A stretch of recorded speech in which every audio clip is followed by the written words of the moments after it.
すでにドジャースの春季キャンプ地アリゾナ州のキャメルバックランチで連日自主トレーニングを続けている大谷翔平選手。2月3日からキャンプ地入りしていて、バッテリー組の招集日の2月13日よりも10日早くキャンプ地入りし、調整を続けています。今シーズンは二刀流本格復帰の年。球団、そしてファンの期待は非常に高く、チームの3年連続ワールドシリーズ制覇と、自身5度目の MVP 獲得が大きな目標と語っていました。そして、今月初めのファン感謝祭でも話していたように大谷翔平選手は、今のところ健康な状態できているので順調です。WBC があるので少し調整が早くなるかな、と思います。とコメント。WBC に向けても着実に準備を進めている様子です。なお、来月5日から開催される WBC では投手として保険が適用されなかった模様で DH 登録となりました。今後、投手としては原則、シーズン開幕へ向けてライブ BP など実戦形式の登板を重ねて調整を進めることになります。さらに、山本由伸投手の WBC 参戦も発表され、2月下旬に日本へ帰国してチームに合流する見込みです。ワールドシリーズ MVP 獲得、そして中0日登板のインパクトもあり、コンディションを不安視する声もありましたが、今回ドジャース投手コーチのマーク・プライヤー氏が、大谷翔平選手、山本由伸投手、そして佐々木朗希投手について語りました。ここからは、その注目インタビューを見ていきます。I think the Dodgers depth, and we've talked about this pretty much all winter, sets them apart. Like, obviously, when you have Ohtani, Yamamoto, Snell, Glasnow as your four, and that's not even including what Sasaki could do with his first or second full year in the majors. Like, that rotation speaks for itself. But the depth is what makes the Dodgers dangerous, and we saw that last year when they had, 13 pitchers on the IL at one point? And they didn't really, I mean, it got a little dicey in the division for a little bit, but they ultimately were able to hold their ground because they had so much depth. I really like the Red Sox rotation on paper. Going and getting Ranger Suarez was a must for Boston. You put that next to Garrett Crochet, Sonny Gray, right around at number 3. I saw the Mariners a little lower than I would put them personally. But again, these are just WAR rankings. And then the Tigers, we just talked about it. All those teams have very strong 1, 2, 3, maybe 4.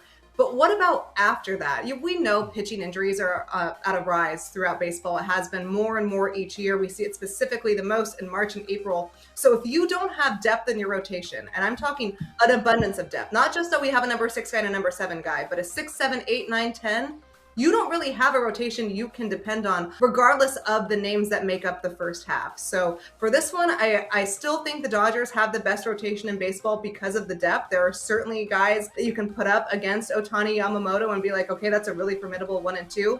But depth means everything here, and the Dodgers have the best of it. Let me ask you this, Katie, and then Clint, I'd like to get your opinion on this as well as we still navigate this stuff with Marquez coming on. I just texted him the links as well. So does it matter to you, or does your opinion change at all with Blake Snell being a little bit on a delayed schedule, if you will, maybe not exactly ready as he would be for opening day?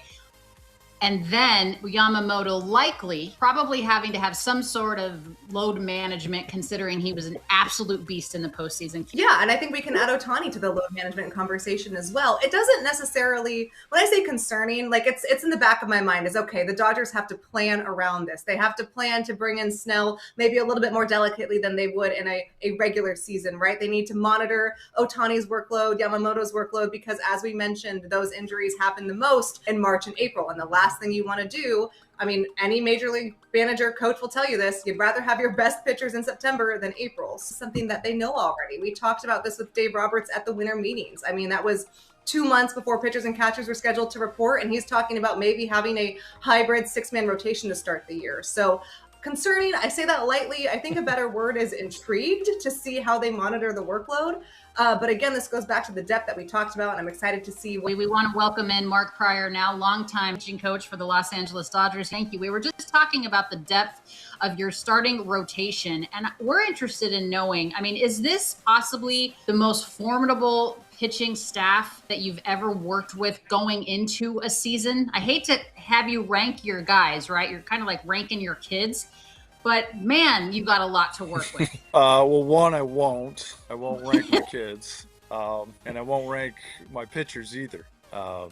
Look, I mean, we're blessed, from a standpoint, from our ownership standpoint, from management, that they've gone out and acquired a lot of talent, a lot of really high-end talent. And so it's a fun group to work with. At the end of the day, they want to win. They enjoy competing against other teams. They enjoy competing, and pushing each other. It's just a fun group to work with. I think that's ultimately, as a staff, you enjoy the moments because they care and have such a passion for their craft, and so that's what makes it a lot of fun and a pleasure to work with these guys.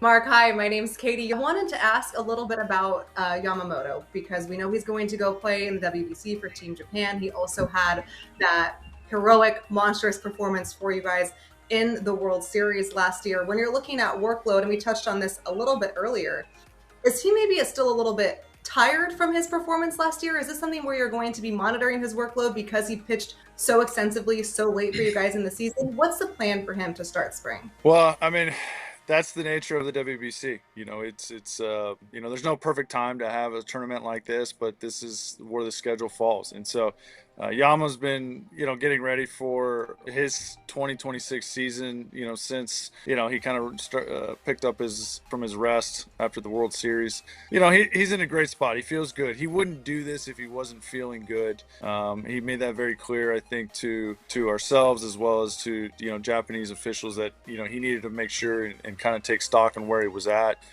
He feels great. I mean, I think what he did last year in the playoffs was unprecedented, but I think he's in a good spot right now. And it's from a workload standpoint, he's prepared. We'll get him ready to go out and be able to compete in the WBC.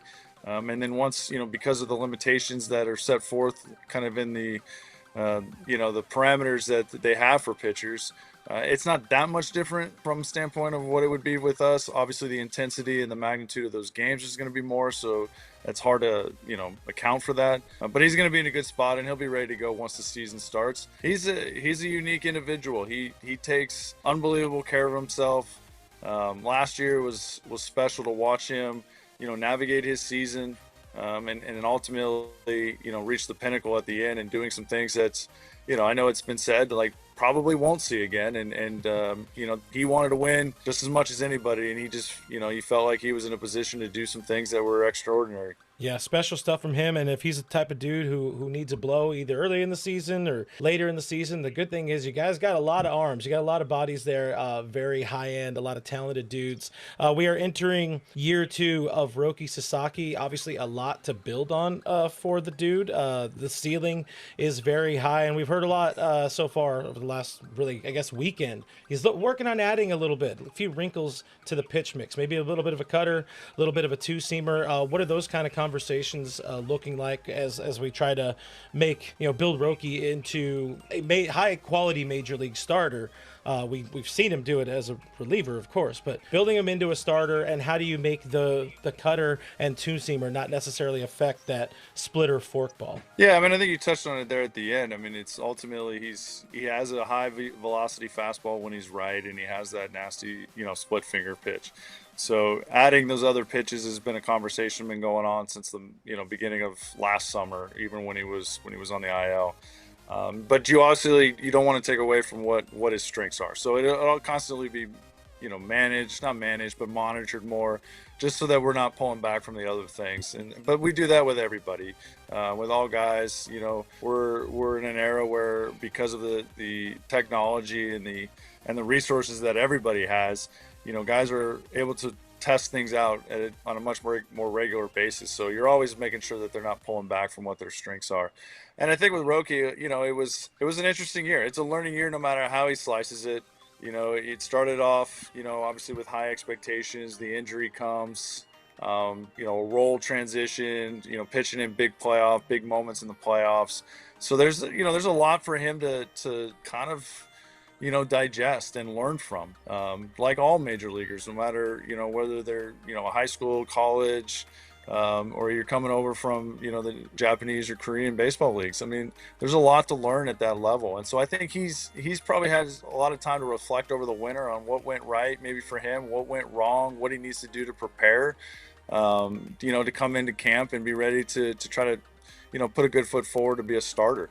I think the part that needs to kind of still be ironed out is we never really got to see the full version of, or the healthy version of Roki as a starter. And so I think that's intriguing for, I think, everybody. Is I think at the end we got a taste of it, of a healthy Roki. I think this year we're going to see the full version of Roki, and then we get to actually see him grow and mature as a starting pitcher in the major leagues. Nothing but upside for Roki Sasaki, Mark. Mark, when you look at how this roster is shaping up, it's the first time that you are slated to have a full two-way Shohei Ohtani. There is going to be some workload. Dave Roberts said at FanFest, he's going to be using Ohtani as a traditional starter, but the usage might not be on a 5-day schedule. You might get a 6-7 day rotation, or for Ohtani, just kind of to keep him healthy to start the year. What are you seeing from Ohtani, and what's kind of the plan to start his spring? Yeah, right now he's throwing bullpens. I mean, he is, last year, was obviously a very unique year. He was coming off Tommy John, and then he had the shoulder injury on the non-throwing arm. And this year, yeah, a full version. The WBC will, maybe provide a little bit of wrinkle, but he's so flexible with what he does, his ability to when he can pitch, and how he goes about keeping himself sharp. So it's going to be fun to watch him. I mean, we'll go into spring training. He'll keep throwing bullpens. Try to get him to face some hitters before he leaves for the WBC. And then from then we just kind of have to wait and see where everything's at. How long do they advance through the WBC tournament? And then his ability to continue to maintain throwing off a mound, or even if he can be able to face hitters while he's gone. If he can, that's great. If not, then we'll deal with it when we get, when he gets back to us and returns to the team. The fun part about Sho is, he'll pitch as long as he knows when he's pitching. He'll pitch whenever. If it's 6 days rest, if it's 8 days rest, if it's 3 days rest, like, he's willing to do what he needs to do to help this club win ball games. And so we'll just kind of plan it out and kind of go day by day like we always do. When we're in kind of these unorthodox situations where you can't just map out, the next 4 weeks. エンゼルスでは中5日または6日で投げてきていましたが、ドジャースでは投手陣の層の厚さを生かし、9月にピークを持っていけるように調整しながら投げていくようです。二刀流本格復帰シーズン、3連覇と5度目の MVP という大きな目標に向けて、今シーズンも応援したいと思います。以上、今回もご視聴いただきありがとうございました。別の動画でもお会いできるのを楽しみにしております。